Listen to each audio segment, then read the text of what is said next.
अस्सलाम वालेकुम। आज मैं आपके साथ एक बहुत ही मज़े के अरबी पराठे की या मुतब्बक कह लें इसको, सऊदी डिश है।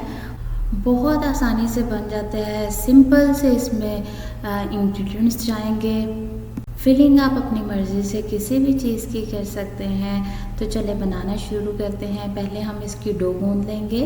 मैंने यहाँ पे 3 कप मैदा में थोड़ा सा नमक डाल के तकरीबन हाफ़ टी स्पून और 2-3 टेबल स्पून मैंने इसमें ऑयल डाला और इसको हम गूंद लेंगे पानी के साथ और फिर इसकी एक सॉफ्ट सी डो बन जाए और हम इसको फिर आधे घंटे के लिए रेस्ट देंगे।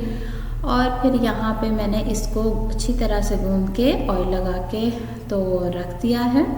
मैं थोड़ी ज़्यादा ही डो गूंद रही हूँ क्योंकि मुझे कल जो रेसिपी बनानी है उसके लिए भी सेम यही डो का इस्तेमाल होगा। तो ये मैंने गूंद के तो रख दिया।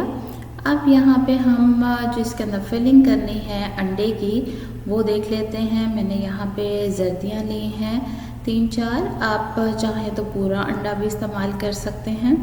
1/4 टीस्पून नमक, उसके अंदर मैंने फिर डाला थोड़ा सा चिकन और उबला हुआ और साथ में मैंने हरी मिर्चें डाली हैं थोड़ी सी 2-3 काट के और साथ ही मैंने इसमें शिमला मिर्च डाली है तकरीबन 1 टेबल स्पून और हरी प्याज जाएगी इसमें 1 अदद।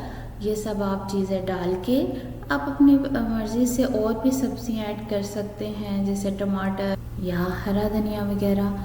बहरहाल इसको हम अच्छी तरह से मिक्स कर लेंगे और फिर मैंने यहाँ पे रोटी जो है बहुत अच्छी तरह से बड़ी सी बेल ली है। कोशिश कीजिए बहुत पतली इसको बेलें और एजेस भी इसके पतले होने चाहिए ताकि हमारा पराठा जो है वो बहुत मोटा ना बने। तो मैंने भी बहुत पतला से इसको बेल लिया है। अब हम इसको तवे पे डाल के फिर ये जो अंडे वाला मिक्सचर है वो डाल देंगे और इसको थोड़ा सा फैला दें। और फिर साथ ही मैंने एक ट्रायंगल चीज़ ली थी, उसके चीज़ के भी मैंने छोटे छोटे स्लाइसेस कर लिए हैं।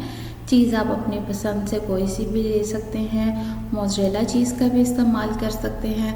फिर यूँ साइडों से उठाते हुए इसको हम बंद कर देंगे और ये पराठा बहुत धीमी आंच पे पकेगा ताकि सारी तरफ से अच्छी तरह से पक सके। और थोड़ा थोड़ा सा हम ऑयल डालेंगे और इसको हम गोल्डन ब्राउन कर लेंगे। दोनों साइडें जब पक जाएंगी तो फिर हम इसको उतार के इसके पीसेस कर लेंगे और बड़ा मज़े का बनता है। आप ट्राई कीजिएगा और आसानी से भी बन जाता है, बहुत इजी से इसके सारे इंग्रेडिएंट्स हैं। इसको कीमा में भी बनाया जाता है, चिकन मिन्स और ये जो दूसरा मटन बीफ मिन्स में, और अंडे में भी बनता है। तो और फिर मैंने इसको डिश आउट करके हॉट सॉस के साथ सर्व किया। बहुत मज़े का बना था, ट्राई कीजिएगा। उम्मीद है आपको आसान सी ये रेसिपी अच्छी लगी होगी। अगली वीडियो तक के लिए अल्लाह हाफ़िज़।